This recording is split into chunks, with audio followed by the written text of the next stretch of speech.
I think the 70s and the early 80s are really what put Watford on the map. We had Elton, we had Graham Taylor. The most amazing thing about having Elton John as a chairman was the worldwide fame that he had accrued up to that point. He was just another one of us. That was him and Graham Taylor's major achievement, really, in that they made everybody feel like they were part of the same thing. The respect and love he had for the players from the 4th Division days was incredible, because you would think it would be the other way around, that the players would be in awe of Elton. He was a real football person, and as a chairman or owner, benefactor of a football club, he understood that the most important person at the club is the manager, Graham Taylor. And he gave Graham that respect to run the club in its entirety. The way that we went up those divisions, completely unfashionable, different style of football being played. We had Luther Blissett, we had John Barnes, Kenny Jackett, all these great players. It's crazy for a club to come through the divisions and then in its first season in the 1st Division to finish in the runners-up position. It's almost unfathomable now. There's a story that's always done the rounds from the days that Graham Taylor called Elton John at the start of the season and said, whatever you do, don't book anything for FA Cup final day. The whole period at Watford, but particularly the first 3-4 years, was a journey which I just expected to continue. And that was all down to Graham Taylor. The semi-final was an amazing day. All the big cup wins that Watford had under Graham Taylor and Elton John, we'd always been the underdogs. Suddenly we find ourselves in the FA Cup semi-final, we're the favourites. It wasn't a tag that sat well with Watford fans. We never approached the game in that way because Graham Taylor never ever allowed us to be complacent. So regardless of whether we played Liverpool or Plymouth, we would always approach it in the right way. However, it was such a difficult game. The ball broke to Johnny Barnes on the left wing, and he just went on one of his runs down the left wing. And it was my job to try and catch up and get into the penalty box. And he delivered a cross, the perfect cross, for me to run onto and beat the keeper to it and head it into the net. You have players like that who are so good in the air and so good at making space. I just had to put the ball in an area, and he knew that George would be on the end of it. So yes, it was a good cross, but I think that, you know, when you get the ball in the box, as I did with Ross Jenkins before, who's also 6'4", 6'5", it's a pleasure if you're a winger to play with players like that. It was at the Watford end with all the Watford fans, so it was a special moment in my career anyway. So whilst finishing second in the league was absolutely incredible, getting to the FA Cup final was probably a bigger achievement. The cup final is special. FA Cup final always has been. If I think about growing up in Jamaica, you never saw much of football, but you see the FA Cup final because that's what they show on television. They didn't show much.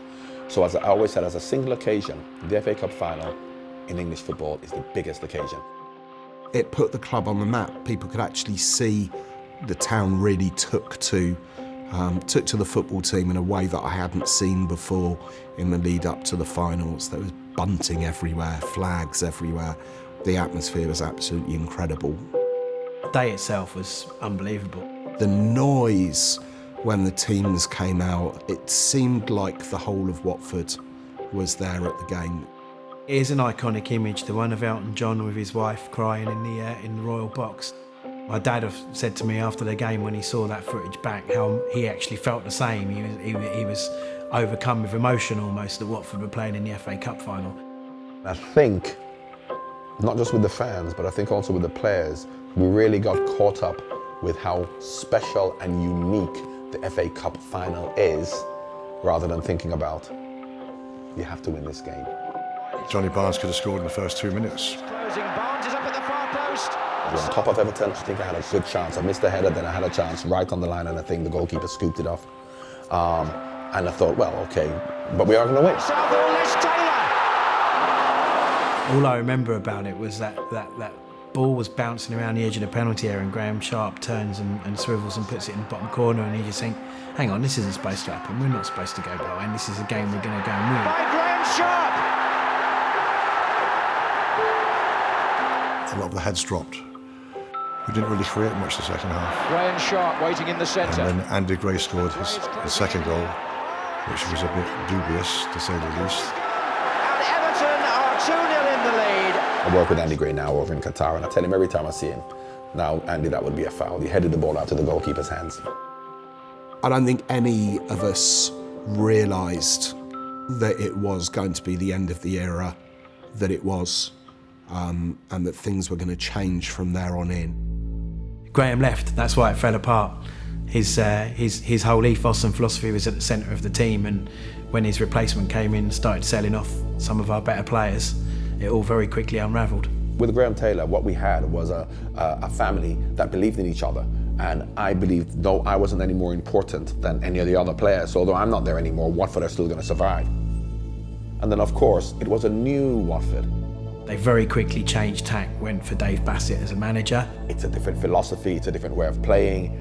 Obviously, a manager brings in different ideas, and while I wasn't part of the Watford after 1987, I knew that Watford would have been different. The way Graham Taylor had us in the relationship that we had with the groundsman and with the tea lady and with everybody around there, that wouldn't be there anymore, that wouldn't be the same. It had changed. After Dave Bassett had gone, the team just continued to flounder really, got relegated into second division and then trod water really in the second division for a long time. But it was heartbreaking for me to watch Watford go through what they did. The lasting memory from that cup final, as great a day as it was and as fantastic a day as it was, there is just that sense of it would have been the icing on the cake for that whole era to have won the FA Cup. And who knows, here at Watford may well be back. We did everything else except win something. If you stand sort of below, just back off the halfway line, and you look at Wembley, as I was fortunate to look at it that day, and see 38,000 people of red and yellow, when you think that you've played a part in helping to create that, there aren't words to describe how you feel. And I think what I did say at the time, those 38,000 people just looked as if they were in heaven. So Elton, when he first came back in '96, is to bring Graham Taylor back. I would only have done it for this club. Oh, look, it was an incredible few years to go back up in the way that we did in such a short space of time with few resources. Watford hadn't seen scenes like it since 1984. I think we probably overachieved, and I think it's well documented that the club didn't expect it. I think we won 12 of the last 13 games in that run-in, and that gave us the confidence to go into the playoffs. We knew in the playoffs we were going to win. We just wanted to play at Wembley and win at Wembley. The manager had alluded to earlier in the season that Watford hadn't won on Sky TV on a live game. You know, we're thinking, well, if we're going to do this, we've got to, get rid of the bad luck surrounding the Sky games. We worked tirelessly on set pieces. Won the home leg 1-0. The second leg was a bit of a national lottery. Extremely hostile. Nervy start. Looking to get on the end of it, and he got attached to it, and it's come back off the post, and it's been turned in. We were 1-0 down within a heartbeat. If I hadn't even got sitting down, because obviously I was a sub. And it's probably one of the greatest Watford defensive performances of all time. But Alec was absolutely outstanding. Well, it is penalties. You know, it was just the most gut-wrenching but exciting thing that I think I've ever seen at a Watford match. I hated taking penalties. I never hit a penalty as sweet as I did that night. But he scores. Brilliant. What did I want? It not to be me. That's all I wanted. The camera cuts to the manager, and the manager's got a bit of anxiety when I take a penalty. He can take Watford a step closer if he scores, and he does.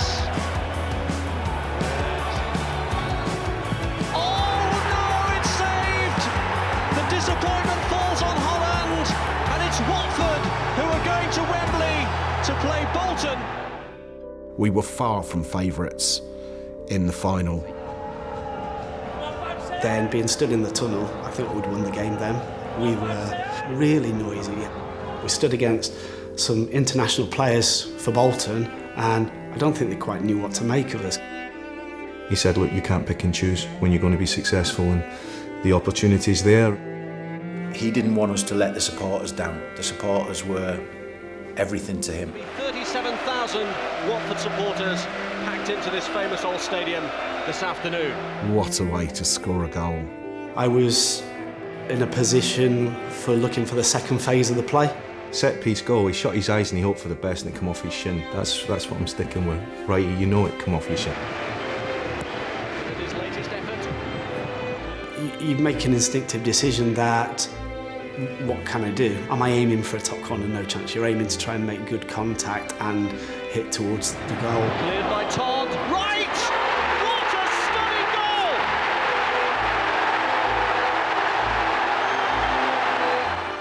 unreal moment. Next thing, I've got probably 6 or 7 people sat on top of me and sort of, hard to think about it without emotion. Yeah. Probably one of the greatest goals ever scored at Wembley. I would argue that it's the greatest goal ever scored at Wembley. Second goal was amazing. I can really clearly remember the tackle in the centre circle because Alan Smart actually starts the move. All Alan was cultured centre forward. He'll love me saying that as well. Smarton has Anna up with him. Alan Smart! Watford are in the Premiership for the first time in their history. You've got 20 or 30 steps in your life that you don't really remember doing, and then you sort of come back into planet Earth, if you like. I'd said to the players, when you get to Wembley and you win that game on May the 31st, you will experience things that you've never experienced in your life, and some of you will cry. And that was it. Tears myself. And you wake up in your sleep, do you? Kennedy's Cross. Sleep? What sleep? I ain't had any sleep.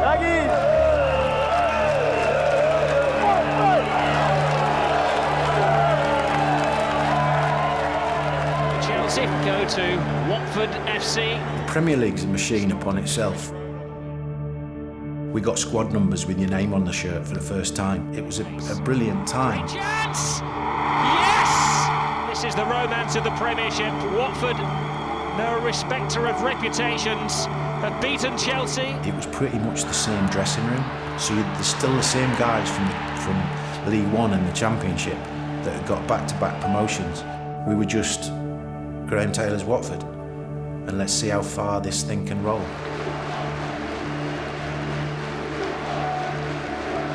We were always going to struggle to compete. We didn't have the budgets of the other clubs. We were on quite a thin squad anyway, but struggled more with injury, and on reflection probably didn't give a true account of ourselves as a team. In the win against Chelsea, I injured my knee and missed 7.5 months. So I had to watch the lads struggle. I was probably one of the louder players and one of the motivational players in that dressing room, and I wasn't in the dressing room. I couldn't help the lads, and that was the hardest thing for me.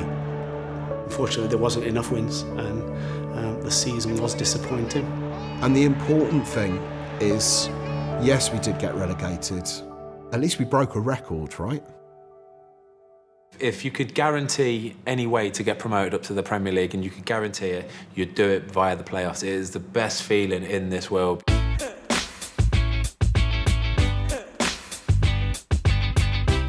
Infectious enthusiasm is a key phrase to describe Adrian Boothroyd. Can he emulate getting in the Premiership? I think so. Otherwise I wouldn't be doing it. The one thing I remember about that team in that season more than anything else was the sense that players there were having the season of their lives. There were players that hadn't particularly achieved very much up to that point, and some of them maybe didn't achieve very much after that season. But just in that season, it was almost a perfect storm.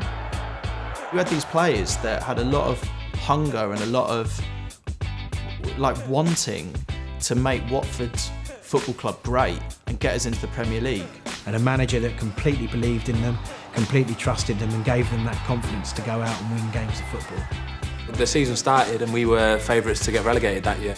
You know, Adi Boothroyd had just about rescued the club from relegation the season before. But the key standout players were really that front three of King, Henderson and Young. All of a sudden, there was this big run towards the end of the season, and we ended up going into the playoffs as the informed team.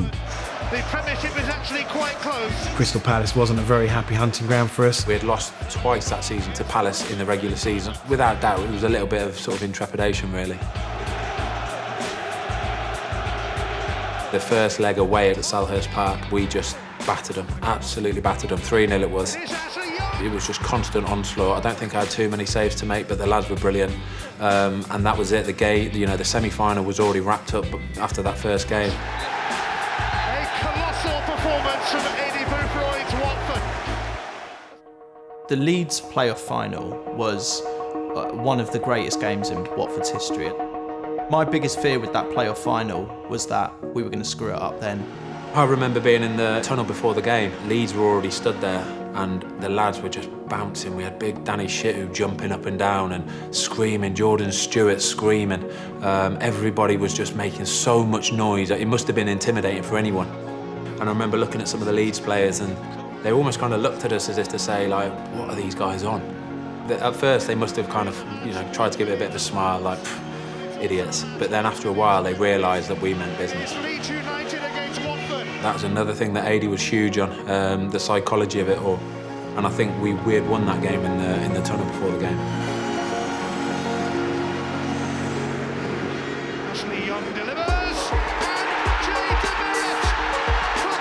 Jays, obviously it was a corner. The burst of relief and burst of emotion when he scored just kind of chucked his whole body onto it. All you can see is like yellow one side just erupting and everybody jumping up and down. The goal that gave me most joy was the second goal. It was kind of a weird one. It took a deflection, looped up, hit the post, hit Neil Sullivan's hand. That was almost like, you can almost sort of taste it. You're almost there. And here comes the Premiership.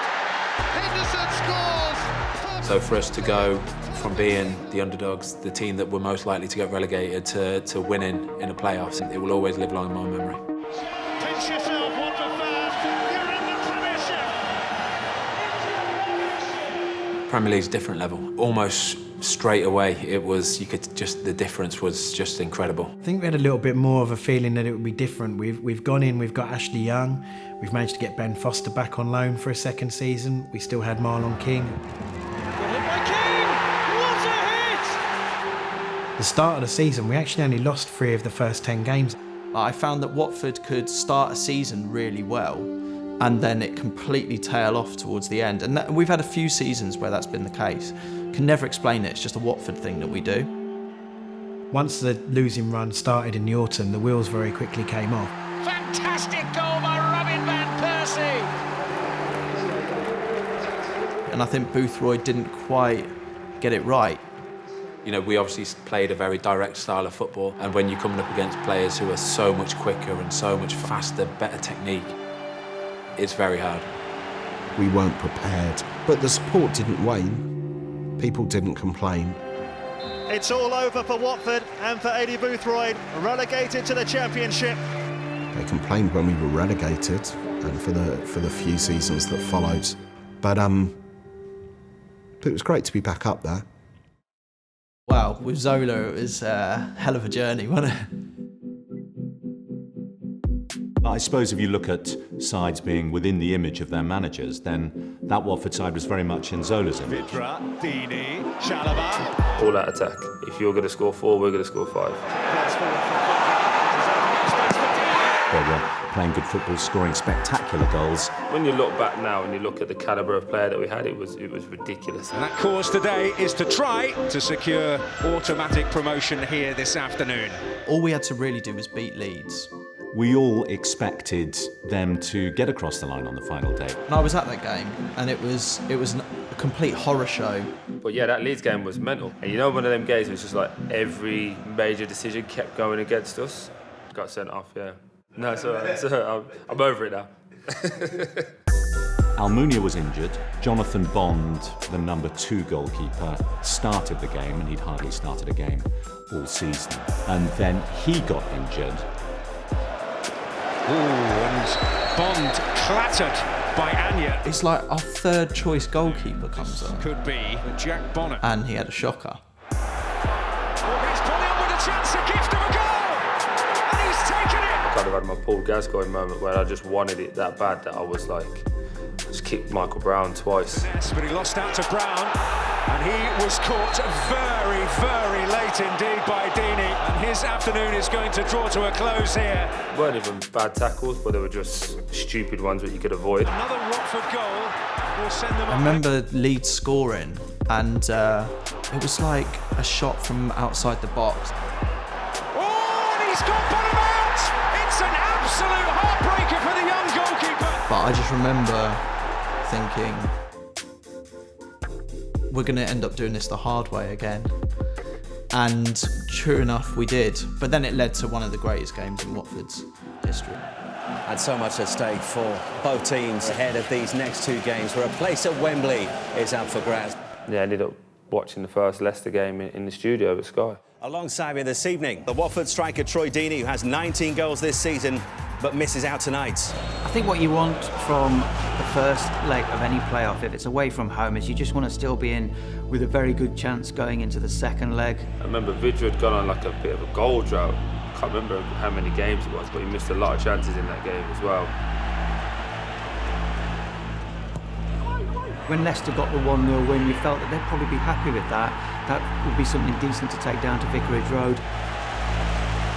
First leg belongs to Leicester City. At the end of the game, when they asked you how it's going to be, did the nerves get the better of your team? And I was like, it'll be all right because I'm back. I think that's just pressure of football in general. I don't think it's because of the playoffs. I just think we're away from home. They know if we score, we can change the whole tie. I remember it quite vividly. Crowd are up for it from the start. You can tell the place is buzzing. It was a really, really nice day as well. You felt summer had arrived. You wonder, though, whether there has ever been a more significant meeting than this one here in Hertfordshire this Sunday lunchtime. Probably, if I'm honest, I went into that game thinking I'd probably expect Watford to find a way to do this. For Vidra! Oh, goodness me! He's back! I felt when that went in that was going to be what we'd be talking about afterwards. An absolutely sensational volley. Literally, I think within 2-3 minutes they scored. Nugent! He's done it again! But we started the game so well, it's like, oh, it's got to come, it's going to come. Me and Vids, the 1-2. And the return from Deeney, Vidra!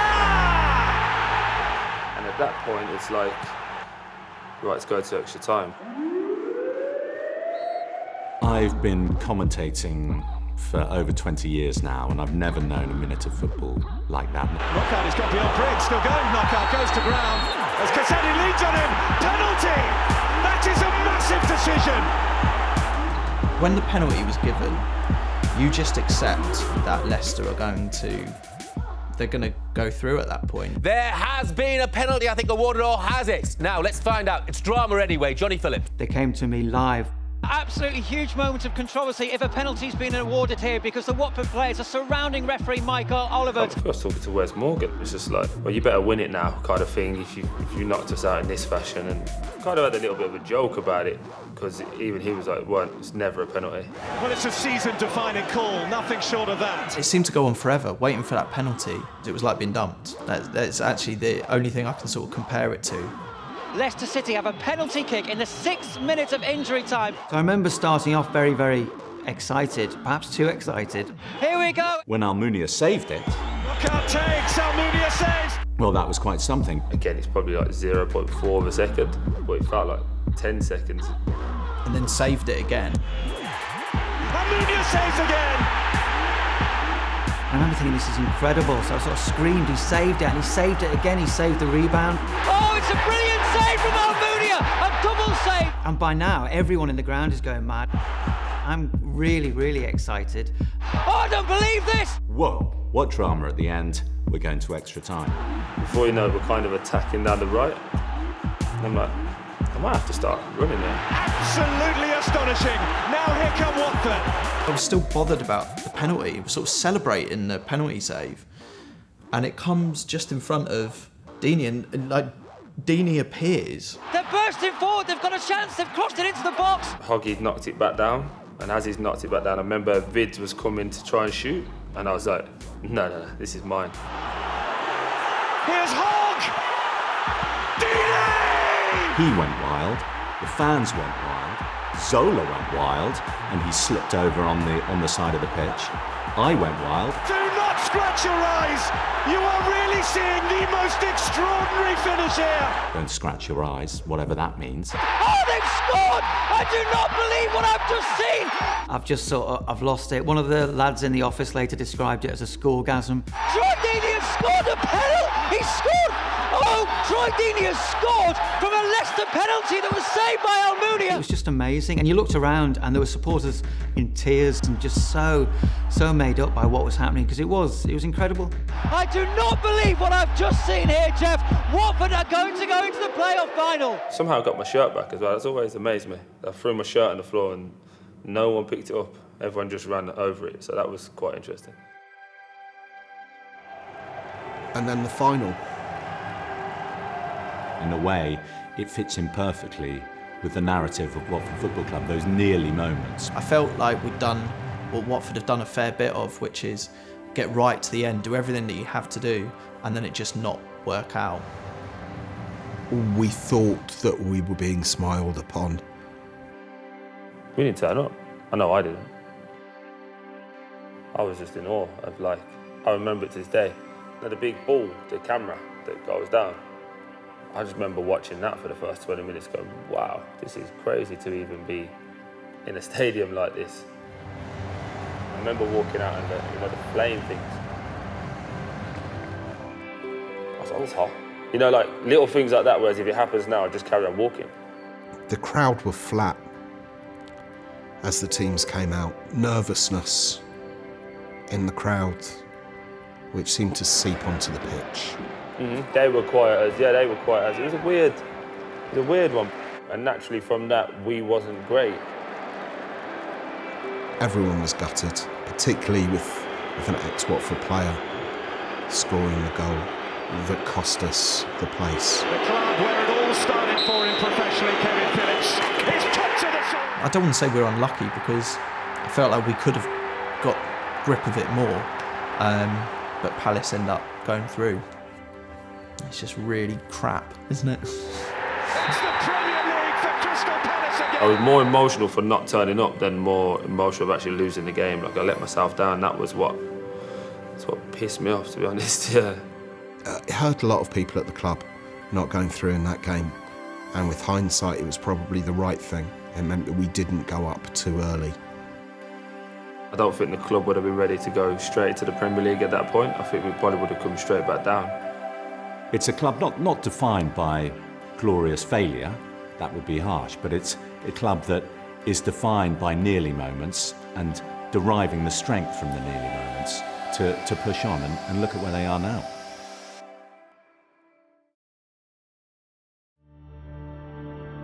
I'd said to the players, when you get to Wembley and you win that game, you will experience things that you've never experienced in your life, and some of you will cry. And that was it. Tears myself.